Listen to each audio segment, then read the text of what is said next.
Hey guys, it's a new year and many of us have resolutions related to language learning. Here's 5 things you can do to make sure you stay on track with your language learning goals all the way until December.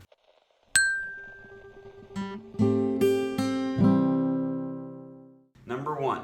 Write down 2 types of goals. First, think about where you want to be at the end of the year. What do you want to achieve in your target language? That's a goal. Write it down. Now ask yourself, how will I get to that point? What do I need to do every day in order to meet my goal by the end of the year? That's another goal. Write it down too. Let's say you're learning English and your goal is to be able to do a job interview in English later this year. That's a great goal. Your other goal might be to practice with a tutor once a week and to do mock interviews with them to help prepare for everything you're going to need to know how to say in the real interview later this year. See how one goal supports the other goal? Number 2.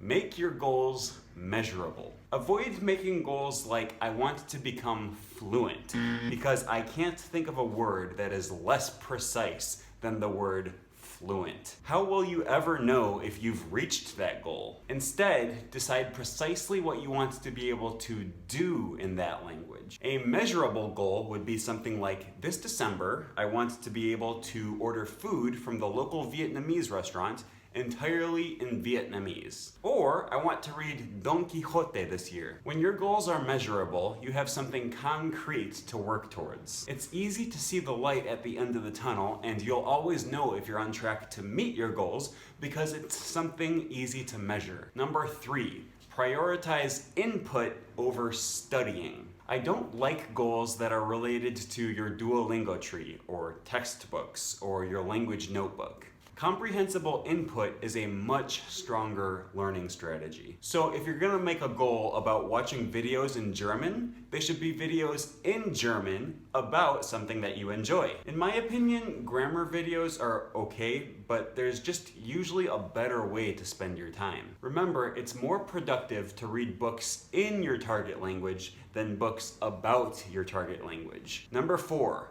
Make sure you speak. Don't let yourself go the whole year learning languages in your bedroom by yourself. Find someone to talk to, whether it's in your community or online, and make a goal related to speaking. Most likely, the reason you're learning the language in the first place is because you want to be able to speak to people, so it wouldn't make sense for that to not be part of your goal. And number 5, be flexible but not lazy. Sometimes you bite off more than you can chew. If you get one chapter into Les Mis and then realize you're just not gonna be able to finish the whole book this year, it's not wrong to recognize that fact. Reassess and come up with a new plan.